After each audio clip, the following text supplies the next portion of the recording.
Oke, kembali lagi di Brady Motor Channel. Kali ini kita kedatangan tamu. Kita sudah review Viosnya beberapa hari kemarin. Ternyata sambutannya baik. Ada peminat Viosnya. Kali ini sudah datang dari Pondok Labu, sama dari Klender. Katanya kemari dia mau coba lihat Viosnya. Langsung kita kenalin aja. Selamat siang Bang Ardian. Selamat siang. Oke, Bang. Abang mau beli Vios yang saat ini ada di sini ya Bang ya. Itu cara Abang dapetin info Vios ini gimana sih Bang? Ya media sosial ya, kita lihat iklan online dulu, terus kita follow up by telepon. Ya. Deskripsi di iklan juga kan agak menarik gitu kan. Ya. Jadi saya perhatikan kan mobil tahun 2014 yang kilometernya 37.000 ya. Iya betul. Itu agak jarang gitu. Oke. Jadi yang mendorong saya tertarik ya itu dulu deskripsinya dulu. Oh jadi Abang itu karena deskripsinya kilometer rendah yang jadi patokan. Salah satunya deskripsinya itu betul. Ya. Oh gitu. Kenapa sih Bang ngelihatnya di kilometer rendah gitu? Ya karena kita lihat mobil bekas itu kan salah satu faktor selain dari bodinya itu sendiri, selain dari penampilan fisik ya maksud saya, tentunya juga dari faktor pemakaian. Oh gitu. Nah, kalau 1 tahun itu minimal kita normalnya pakai normal 10 sampai 15 ribu 10 sampai 15.000 kilometer. Kalau dia pakai daily driver harian ya, nah itu kurang lebih sih pulang pergi kantor ya sekitar segitu kilometer. Nah kalau kita pikir ini 2014 sekarang 2021 ya kan? Sudah pemakaian 7 tahun Bang. Betul. Berani Bang. Ya 7 tahun 30.000. 30.000 berarti dia cuma 5.000 jalan ya Bang? Iya kan, ya mobil banyak kan malam mingguan doang lah istilahnya gitu doang. Ya jadi teman-teman nih, si Bang Ian ini memang patokannya yang pertama kilometer. Mungkin bahasanya kalau kilometernya kecil, semua serba ngikat kali ya, seperti itu. Mulai dari mesin-mesin, terus body-body, pemakaiannya pun jarang. Ini mungkin yang paling tepat untuk Anda untuk nyari patokan mobil-mobil second seperti itu. Oke, terima kasih. Nanti kita akan bicara sama Bang Ian setelah Bang Ian ini ngelihat unitnya seperti apa. Yuk, kita ikutin terus.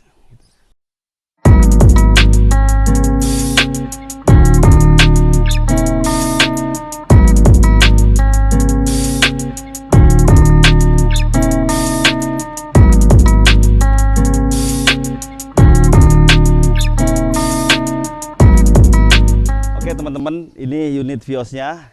Bang Ian juga tadi udah sebelumnya juga cross check dikit-dikit. Nah sekarang kita lihat bagaimana cara Bang Ian pertama kali ngelihat mobil second nih.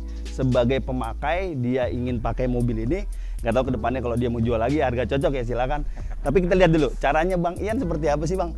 Silakan Bang, coba Bang. Abang pertama yang Abang lihat apa sih Bang biasanya Bang? Ya pertama ya kita lihat penampilan fisik ya. Yang pasti ya, mulai dari sini fisiknya ada baret atau ada ini enggak terus. Ini kelihatannya ada baret nggak Bang? Menurut Abang kalau baret sih kalau saya lihat pemakaian ada nih contoh seperti ini kan minor ya, maksudnya mobil sudah 7 tahun kalau cuma kena begini saya rasa wajar. Baret guys, bener guys baret nih. Ya. Terus Bang, Bang. Ini ada juga seperti ini, ya kan? Ini baret gitu.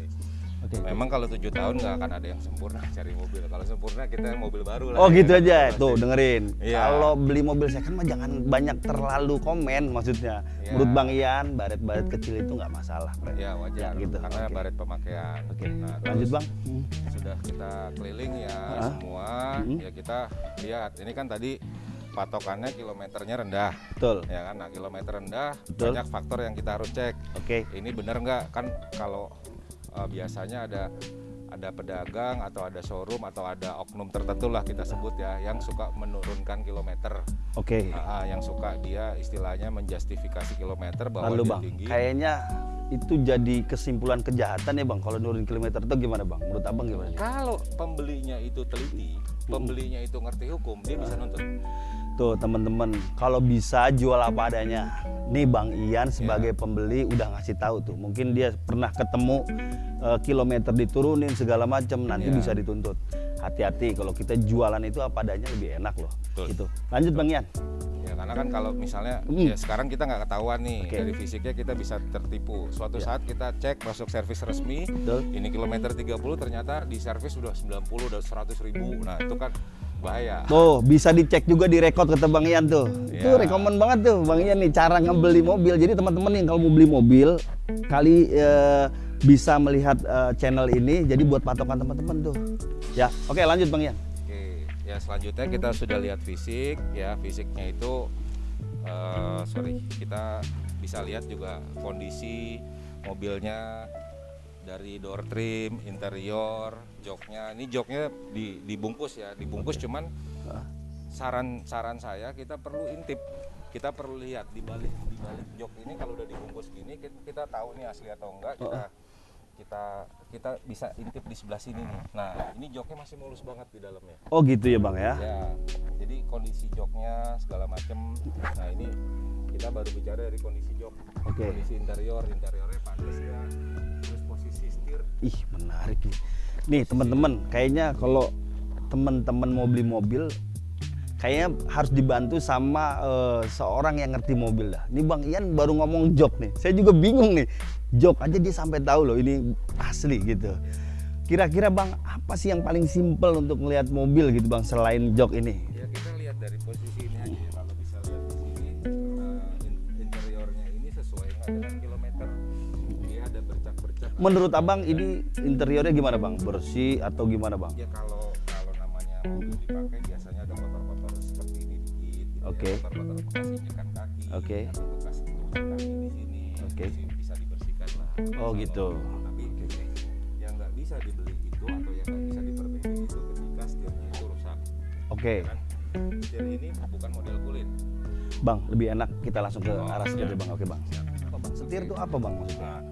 Jadi gini, setir ini kan banyak variasinya ya. Ada yang jenisnya kulit, ada yang jenisnya seperti ini nih, jenisnya kayak kulit sintetis lah ya. Semi kulit ya Bang ya. Gitu. Nah, ini kan kalau dia sudah rusak, gompel-gompel, biasanya ini penyakitnya kalau kilometer tinggi itu rata-rata sudah pada den lah, pada rusak. Rontok ya, rapuh ya Bang gitu ya. Rapuh. Kalau yang kulit udah rontok tuh biasanya tuh. Betul. Nah, kita lihat juga posisi dari dashboard nih, interiornya ini sesuai nggak gitu loh. Kalau biasanya kan kalau yang kilometer sudah tinggi gitu kan, ada aja lah. Pokoknya ibarat kata dashboard ini dengan kilometernya itu nggak pantas. Oh, jadi dipantesin ya antara dashboard, kok dashboardnya kotor tapi kilometer rendah. Ya. Itu jadi bahan koreksi juga ya Bang ya untuk pembeli ya. Betul, jadi bahan koreksi juga. Jadi gini loh, kita pakai kilometer rendah, tapi kok penampilannya udah yang kilometer tinggi gitu loh. Pakaiannya capek lah istilahnya seperti itu. Jadi teman-teman di sini nih pelajaran yang berharga nih. Jadi kalau kita mau beli mobil, selain tadi satu kita bawa yang ahli, kedua kita bisa perhatiin nih deskripsinya dari Bang Ian. Selain interior, KM rendah itu harus ngikat, jadi harus bersih dia punya interior. Tapi benar-benar kita perhatiin. Saran saya sih tetap bawa orang yang ahli. Gitu. Oke, lanjut Bang Ian. Sudah itu ini baru pandangan pertama istilahnya. Betul. Baru nanti kita cek di mobil itu bekas tabrakan atau bekas banjir nggak. Nah, ini faktor yang paling penting. Ini penting banget nih. Gitu. Jakarta wilayahnya memang lebih banyak arus banjirnya. Betul. Sering, maksudnya gini, lebih banyak ketemu lain-lain yang jalan-jalan yang ketemu kita banjir seperti itu. Oke Bang, kita langsung ke kabin kali ya Bang ya. Ini yang tabrakan dulu kali ya. Oke, kita langsung buka kabin mesinnya. Barusan Bang Ian bilang katanya kalau memang ada indikasi banjir, ini bisa dilihat dari kabin mesinnya. Coba Bang Ian jelasin. Seperti apa Bang? Jadi gini, kalau misalnya faktor yang paling penting beli mobil itu kan tabrakan atau banjir ya, bekas tabrakan atau bekas banjir itu kalau bisa dihindarkan gitu. Tapi ada juga beberapa customer mungkin atau pelanggan yang mungkin ya udah tabrakan sedikit nggak apa-apa deh, yang penting harga murah. Nah itu juga bisa jadi faktor. Tapi kalau yang pertama tabrakan atau dari sisi pengecekan mobilnya itu kita bisa lihat dari kondisi dia punya sealer di sini, kap motornya masih asli atau enggak, cetan atau enggak warnanya seperti itu. Nah ini kalau dia sudah keriting atau dalam arti sealernya sudah tidak rapi seperti ini gitu kan, ada sealernya lembek ini kan sealer pabrik nih aslinya seperti ini kalau aslinya. Nah itu yang pertama dulu nih. Gila guys, gokil tuh, pelajaran banget nih. Sealer aja dipegang ada empuk-empuknya katanya gitu. Ada kelihatan bahwa kap mesin itu bukan cet-cetannya. Ya. Aduh, tetap deh, saran saya tetap bawa yang ahli deh. Kalau kita kan nggak tahu ya, beli mobil pakai enak gitu kan, tapi kita lihat resale value atau nilai jual kembalinya nih, lebih baik kita bawa yang ahli deh. Saran saya seperti itu. Oke, lanjut Bang Ian. Kan di sini ada dudukan yang sebenarnya sudah menjadi ciri khasnya masing-masing mobil gitu loh. Nih hal detail aja, ini kan Toyota Vios produksi Thailand. Betul. Ini masih build up nih, Thailand. Nah, ini tulisan ini aja nih dia masih ada seperti ini. Kita lihat, nih tulisan ini masih nempel pada aslinya. Karena kalau dia sudah crash, ini sudah pasti copot nih tulisan. Ini hal simpel aja yang kita bisa lihat, simpelnya aja. Kiri sama kanan sama nggak, udah gitu aja dulu. Oh, patokannya tulangan itu kiri dan kanan aja dulu Bang ya. Coba Kiri saya seperti- lihat-lihat dari Nah. sini. Iya Masih guys, deket loh. keren juga sih Bang Ian sarannya nih. Tulangan. Oke Bang, kalau banjir Bang, tadi Bang langsung kita ke banjir. Kalau Patokannya banjir, apa, Bang? biasanya kalau di bawah sana tuh, itu biasanya sudah ada karat-karat ya. Posisi dekat kopel, posisi dekat apa namanya kaki-kaki, arm-arm itu, baut-baut di sana itu kita ngeliriknya di sana dulu. Kalau dia banjirnya agak lama, di situ ada bekas lumpur, bekas karat, apa segala macam tuh yang ada baut-baut di bawah situ. Karena kalau dia di atas ini biasanya gampang dibersihkannya, tapi kalau di bawah situ biasanya susah. Tapi indikator banjir yang paling kelihatan di interior. Oh gitu ya Bang. Di dalam. Kalau di interior, tadi kita belum bahas tuh Bang. Iya. Interior banjir seperti apa Bang? Oke Bang, secara keseluruhan berarti ini mobil gimana menurut Abang? Isi mobil masih oke, Masih bagus dan tidak ada aksiden tabrakan. Tadi Abang bilang tulang sama, ada. belum ada rendeman banjir. Tidak ada. Saya ngelihat pertama mobil ini juga yakin lah pokoknya. Oke guys, itu patokan Bang Ian, kayaknya masukan juga tuh buat informasi bagi teman-teman yang mau cari mobil dengan melihat kasat mata dulu. Itu dengan meraba tadi ada indikasi tabrakan atau banjir nggak di Betul. kabin mesin seperti itu. Betul. Yuk, sekarang kita lihat dari kabin interior. Kalau terkena banjir apa Bang biasanya Bang jadi Kita patok? ngecek di bawah sini, di bagian bawah dashboard, tapi yang sebelah sana juga bisa, sebelah sini bisa juga. Itu ada bekas-bekas karat atau bekas-bekas baut dibuka, seperti itu, ada bekas-bekas lumpur atau enggak, nah itu bisa kelihatannya di situ. Itu Jadi- bahwa bekas rendeman banjir Bang. Betul. Terus karpetnya ini juga Oke. kadang-kadang wanginya tidak sedap. Dia apa seperti kerendam banjir itu apa bau apak kali Bang? Betul. Bau apak tuh lebih tepatnya. Gitu. Gokil guys, Bang Ian udah kriteriain. Oke, ada lagi nggak Bang untuk yang terakhir nih? Ya paling kalau yang banjir terakhir detail-detail yang kecil ini yang biasanya banyak dilupakan sama salon ya. Betul. Itu di posisi seat belt. Oh, ya gitu. kan? Dalam, nah ini kan nggak bisa dibersihkan nih. Kalau kita lihat di sini nih, Oke. posisi seat belt ini dia nggak bisa dibersihkan. Kalau dia di dalamnya itu kita colek atau kita lihat ada lumpur coklat itu dalam, nah itu indikasinya banjir. Memang agak sulit sekali. Gila guys, gila detail banget Bang Ian. Oke, Bang untuk yang terakhir kali Bang, Ya. setelah Abang lihat rangkas, setelah lihat mesin, tadi juga udah saya lihat sempet nyoba juga kan, lihat mesin. Yang terakhir apa Bang? Surat-surat mungkin ya Bang? Kalau surat itu berarti sudah tahap berikutnya. Tahap terakhir ya Bang berarti. Ya. Kalau udah oke mobilnya berarti si surat nih. Kan Betul. 11-12. Kalau Betul. mobil nggak ada suratnya juga kan kita tanda tanya tuh seperti Betul, itu. betul. Kalau surat-surat gimana Bang? Menurut Ya. Abang apa yang pertama kali dilihat? Pajak kah dulu atau faktur kah PPKB atau gimana Bang? Kalau pajak itu kan tergantung penilaian finansial kita nanti ke depan ya. Oke. Jadi kalau pajak yang misalnya katakan mepet, oh kita harus siap-siap bayar pajak. Berarti harus memperhitungkan harga belinya mobilnya juga. Biasanya seperti itu. Oke. Nah setelah itu dari faktor itu kita bicara pajak dulu ya. Ya. Pajak itu masih bisa nggak kita dipinjamkan KTP-nya sekali untuk memperingan biaya BBM kita. Oke. Kalau enggak ya sudah kita harus perhitungkan BBM. Betul. Jadi itu ada dasarnya perhitungan buat pembelian pembelian mobil mobil. unitnya. Betul, Itu betul. dari pajak. Nah, setelah pajak baru Oke. ya setelah kita semua lihat mobil, Heeh. ini pun juga masih keyakinan ya, keyakinan pribadi ya. Maksudnya Oke. keyakinan personal atau yang Mas Yadi bilang tadi bahwa orang yang jago gitu Betul. kan, tapi kan kita hanya melihat di sini Betul. gitu kan.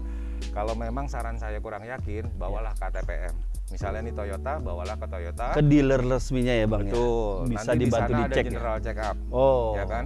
Ada general check up. Yang dimana general check up itu dia bisa melihatnya sampai dengan ngolong. Mobil itu dinaikkan, ngolong. Setelah mobil dinaikkan ngolong, dia turun ke bawah. Dilihat lagi semuanya sampai dengan terakhir itu di scan. Semuanya komputernya. Oh begitu ya Bang? Iya. Tuh guys, setelah semua oke, surat-surat oke, kalau emang kurang yakin bisa bawa ke dealer resminya, bisa di general check up kata Bang Ian. Ini jadi patokan kita semua. Semoga dari pembahasan kita tadi bermanfaat, dan memang kalau ingin membeli mobil, yang pertama itu kalau saran saya sendiri itu harus bawa orang yang ahli. Kedua, kalau nggak bisa langsung mobilnya dibawa ke general check up seperti itu. Oke, sekian dulu channel kita. Untuk Anda yang masih berminat menjual mobil Anda, bisa hubungi tim channel kami, nanti kita bantu seperti apa, siapa tahu langsung ada peminat Anda untuk membelinya. Sekian, terima kasih, salam otomotif.